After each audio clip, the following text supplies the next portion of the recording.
Olá pessoal, tudo bem? Como disse aos nossos colegas estudantes de ciência política, o pessoal da Sociedade Brasileira de Ciências Políticas e outros colegas nossos, que muito se debate, se debate um tema preste a ser votado no Congresso Nacional. As liberdades públicas, o PL, mais chamado de PL da censura.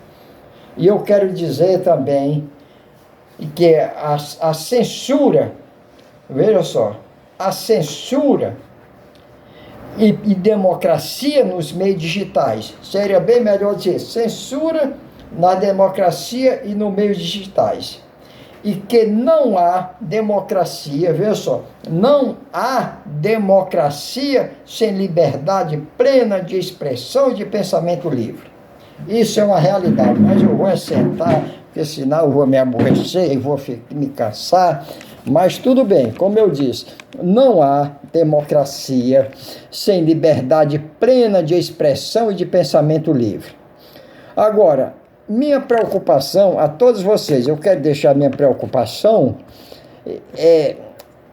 minha preocupação é entender o porquê de um regime democrático como o brasileiro tende a tornar-se um regime autoritário, iminente, como se vê as propostas no Congresso Nacional.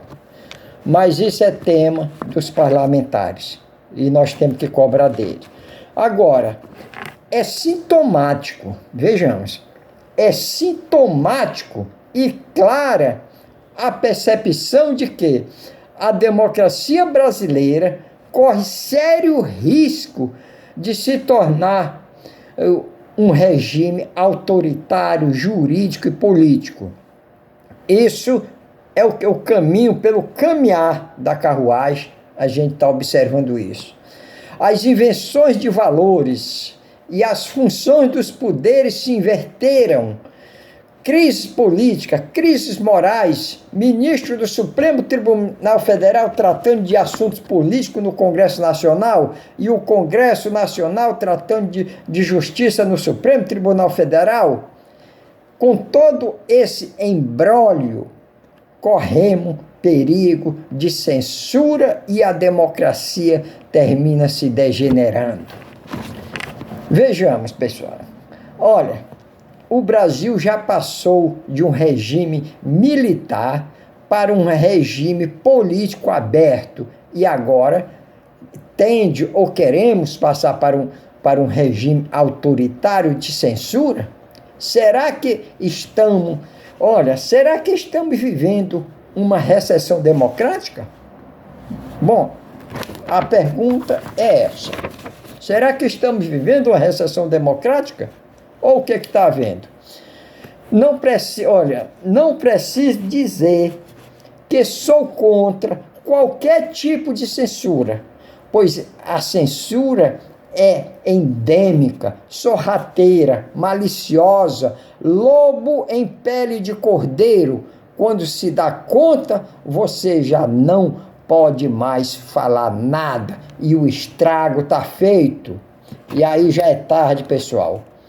Mas se nós vamos pegar os exemplos das grandes democracias, eu vou buscar lá na democracia norte-americana, quando a grande democracia americana, em demanda na Suprema Corte, colocou uma importante emenda à sua Constituição, onde antecipadamente já denunciava e deixava claro que não desejava que os fiéis representantes do povo, os parlamentares, cuidassem sequer de cercear a liberdade de imprensa, de opinião e de pensamento livre. Pois já havia um dispositivo legal, uma emenda tornando a matéria inconstitucional. Mas vamos em frente, deixa correr isso aí. Agora vamos ver, olha, a primeira emenda à Constituição dos Estados Unidos da América, a liberdade de expressão tem proteção quase total, que é impossível proibir uma manifestação pacífica, mesmo extremamente ofensiva. Isso é o que eu defendo para a liberdade pública e democrática brasileira. E que, por mais odiosa, veja só, por mais odiosa, quando digo odiosa, que seja o discurso, enquanto ele permanecer apenas no discurso, não incitando diretamente a violência, deve ser protegido pelo princípio da liberdade de expressão e de opinião e de pensamento livre. Isso está na nossa própria Constituição. Agora, não é, vejam, pessoal, não é a imputação de responsabilidade aos meios digitais, internet, portais, que vai amedrontar a sociedade brasileira e seus autores, jornalistas, comentaristas, donos de perfis e de plataformas digitais. Não é isso que vai nos amedrontar, pois compete também a toda a sociedade brasileira, com seus conhecimentos técnicos, sua capacidade intelectual e coragem cívica para defender as prerrogativas das liberdades públicas democráticas.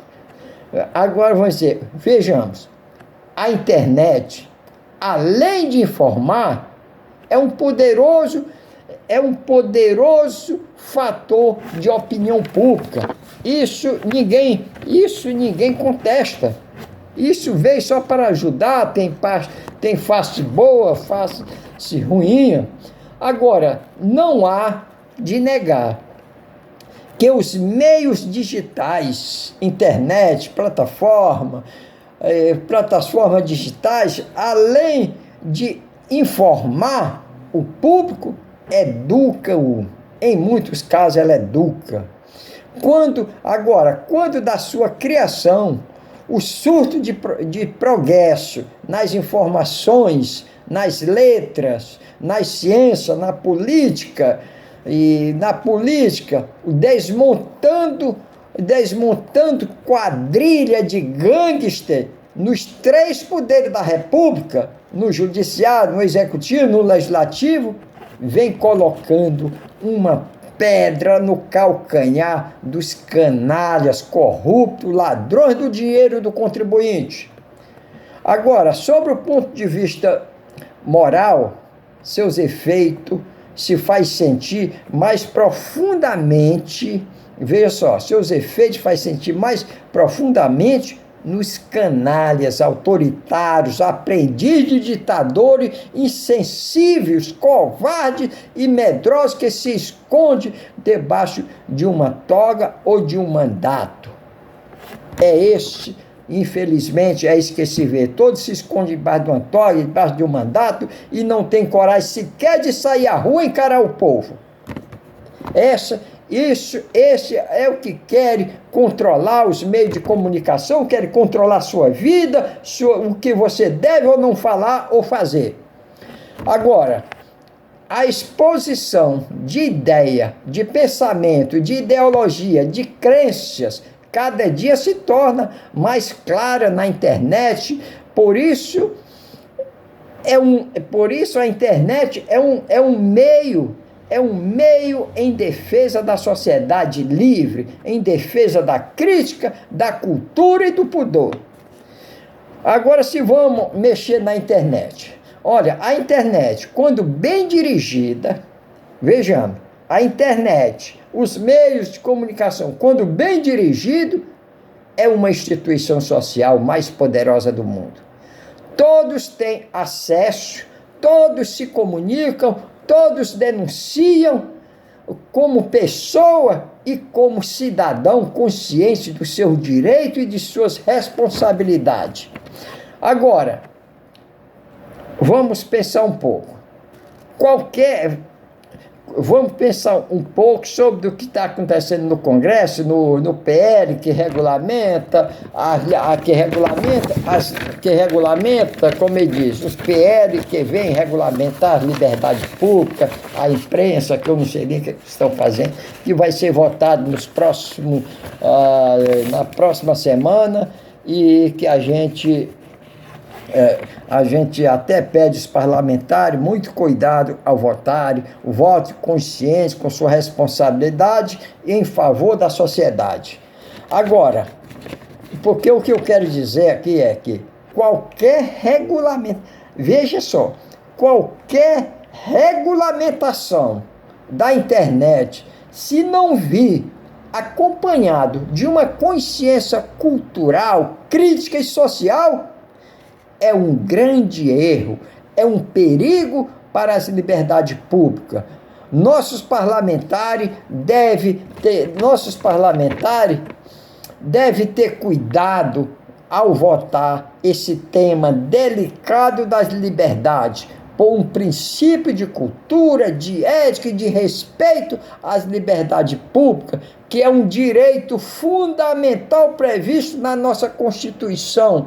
É um direito pétreo, que só pode ser alterado por meio do poder constituinte, que é uma Constituição. Pense bem os parlamentares antes de fazer essa besteira de votar a toque de caixa, sem ouvir a sociedade, sem ouvir ninguém.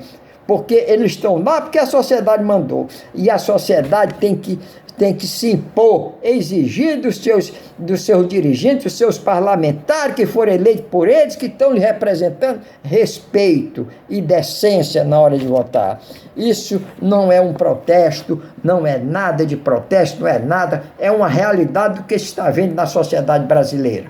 Muito obrigado a todos e obrigado pelo desafio.